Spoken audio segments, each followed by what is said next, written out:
بسم اللہ الرحمن الرحیم۔ شروع اللہ کے نام سے جو بڑا مہربان نہایت رحم والا ہے۔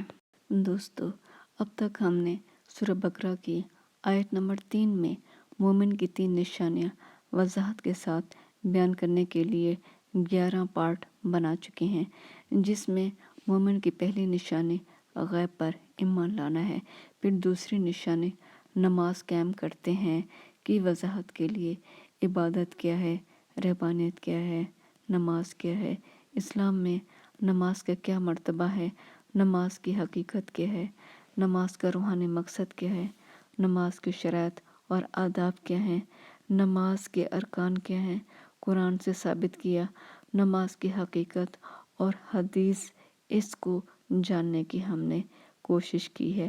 اب ہم نماز تمام جسمانی عبادات کا مجموعہ ہے، اس کو جاننے کی کوشش کرتے ہیں۔ دوستو، قرآن پاک کی مختلف آیات میں مختلف قسم کی جسمانی، لسانی، قلبی عبادات کا حکم دیا گیا ہے۔ جسم کو ادب سے کھڑا رکھنے، پھر جھکانے اور سجدہ کرنے کا حکم دیا گیا ہے۔ مختلف دعاؤں کے پڑھنے کی تاکید ہے۔ اللہ کی تسبیح اور تمجید کا ارشاد ہے۔ دعا اور استغفار کی تعلیم ہے۔ دل کے خضوع اور خشوع کا فرمان ہے۔ رسول پاک صلی اللہ علیہ وآلہ وسلم پر درود بھیجنے کا حکم ہے۔ اس لیے نماز کی تشکیل اس طرح کی گئی کہ اس ایک عبادت کے اندر قرآن پاک کی تمام جسمانی، لسانی اور روحانی عبادتوں کے احکام یکجا ہو گئے۔ اس لیے ایک نماز قرآن کے تمام جسمانی، لسانی اور روحانی عبادات کا مجموعہ۔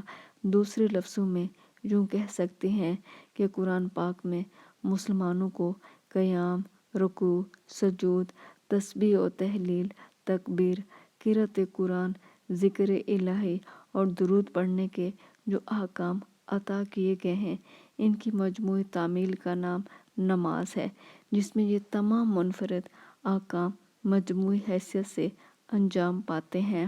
پھر ان احکام کی بجا آوری میں ایک ترتیب پیدا کی گئی ہے کہ اگر وہ نہ ہوتی اور یہ کام انسانوں کے ذاتی انتخاب پر چھوڑ دیا جاتا کہ جو چاہے رکوع کرے، جو چاہے سجدہ کرے، جو چاہے صرف قیام کرے، جو چاہے زبانی سے ذکر و قرأت پر اکتفا کرے اور جو چاہے صرف دل سے دھیان کرے تاکہ فرض ادا ہو جائے، تو ہر فرد سے فرائض الہی کے متعدد ارکان چھوٹ جاتے جن پر کبھی عمل نہ ہوتا، اور عجب نہیں کہ افراد کی فطری سستی اور احکام کی تعمیل میں رکاوٹ بنتی۔ سب سے بڑھ کر یہ کہ تمام مسلمانوں کی عبادت کی واحد اور منظم شکل پیدا نہ ہوتی، نہ جماعت ہو سکتی اور نہ نماز کو ایک مذہب کی عبادت خاص کا مقام ملتا۔ اللہ تعالیٰ نے اپنے فرشتہ کے ذریعے اپنے رسول کو اس عبادت کی عملاً تعلیم دی، اور رسول نے امت کو سکھایا، اور امت نے نسل در نسل موجودہ اور آئندہ نسل کو سکھایا، اور پورے تواتر کے ساتھ، جس میں ذرا بھی شک شبہ نہیں، وہ نماز آج تک محفوظ ہے۔ نماز کی مختلف حالتوں میں مختلف دعائیں پڑھی جاتی ہیں۔ آپ صلی اللہ علیہ وآلہ وسلم سے نماز کی مختلف حالتوں کی 20 دعائیں روایت کی جاتی ہیں، اور ہر مسلمان ان میں سے جو چاہے پڑھ سکتا ہے، لیکن نماز کی وہ اصل دعا جس سے ہمارے قرآن کا آغاز ہوتا ہے، جس کے نماز میں پڑھنے کی تاکید آپ صلی اللہ علیہ وآلہ وسلم نے فرمائی ہے، جس کو آپ نے تمام عمر نماز کی ہر رکعت میں پڑھا ہے، اور اس وقت سے لے کر آج تک تمام مسلمان پڑھتے آتے ہیں، وہ ہے سورۃ فاتحہ، جو مقاصد نماز کے ہر پہلو پر حاوی اور محیط ہے۔ اسی لیے وہ اسلام میں نماز کی اصل دعا ہے۔ یہ وہ دعا ہے جو اللہ نے بندوں کے ذریعے سے اپنے منہ سے ادا کی ہے۔ سورۃ فاتحہ، اللہ پاک فرماتا ہے، حمد ہو اسی اللہ کی جو سب جہانوں کا پروردگار ہے، رحم والا مہربان ہے، ہمارے عمل کے بدلے دین کا مالک ہے۔ اے آقا، ہم تجھی کو پوچھتے ہیں اور تجھی سے مدد مانگتے ہیں، تو ہم کو سیدھا راستہ چلا۔ ان کا راستہ جن پر تو نے فضل کیا، ان کا راستہ نہیں جن پر غضب آیا، اور نہ ان کا جو بہک گئے۔ اس دعا کو ختم کر کے آمین کہتے ہیں، یعنی اے اللہ تو اس دعا کو قبول فرما۔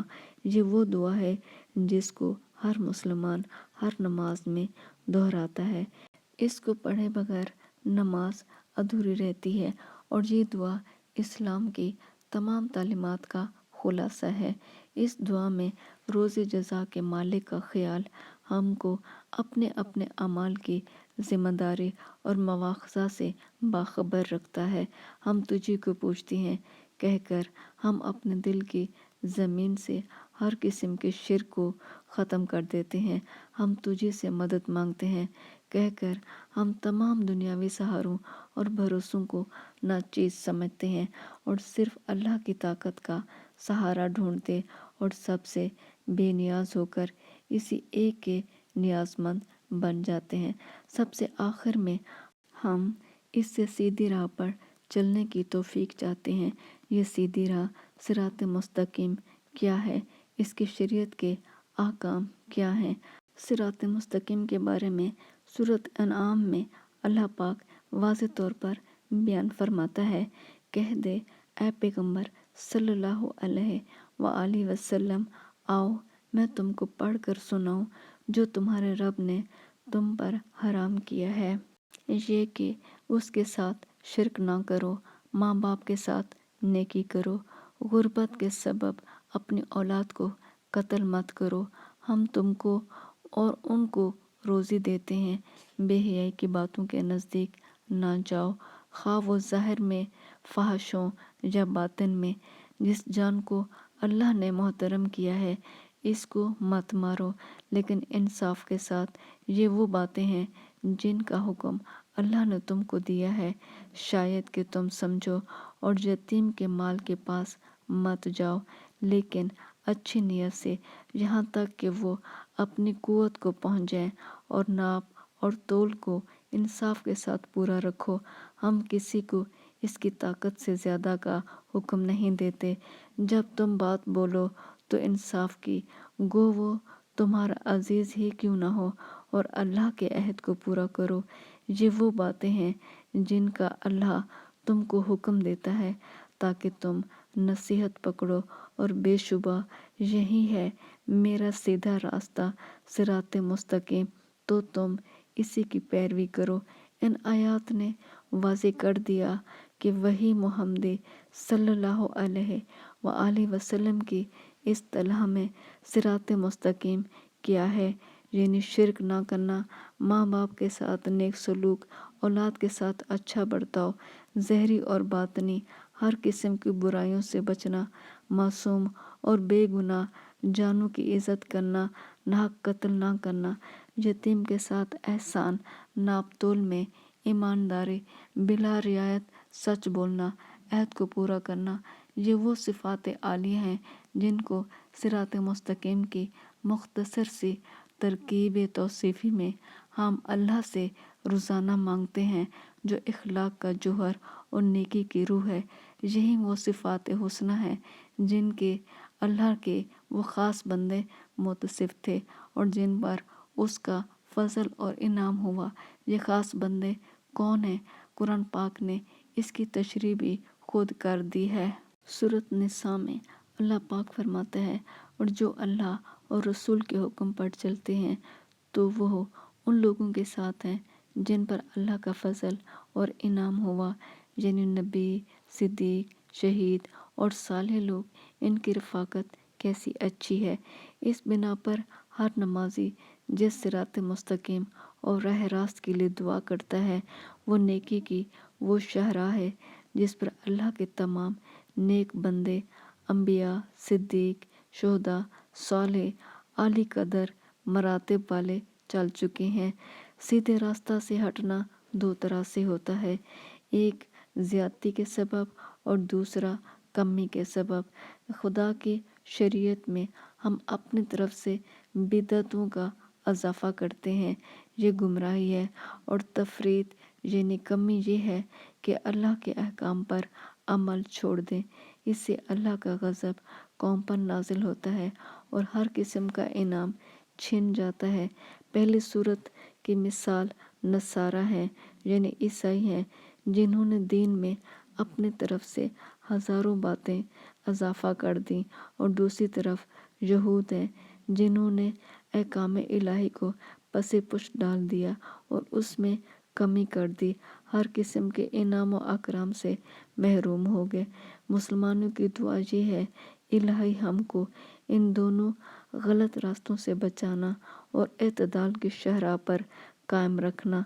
اس سے ظاہر ہوا کہ اسلام کی یہ دعا جو نماز میں پڑھی جاتی ہے، سورۃ فاتحہ، دین و دنیا کی تمام دعاؤں کا مجموعہ ہے۔ اس میں اللہ کی حمد بھی ہے اور بندے کی التجا بھی۔ اسی لیے آپ صلی اللہ علیہ وآلہ وسلم نے صحابہ سے اس کی نسبت فرمایا، جو نماز میں اس سورۃ فاتحہ کو نہ پڑھے اس کی نماز ناقص اور نامکمل ہے۔ اللہ فرماتا ہے کہ نماز میرے اور میرے بندے کے درمیان دو حصوں میں بٹی ہوئی ہے، آدھی میرے لیے ہے اور آدھی اس کے لیے۔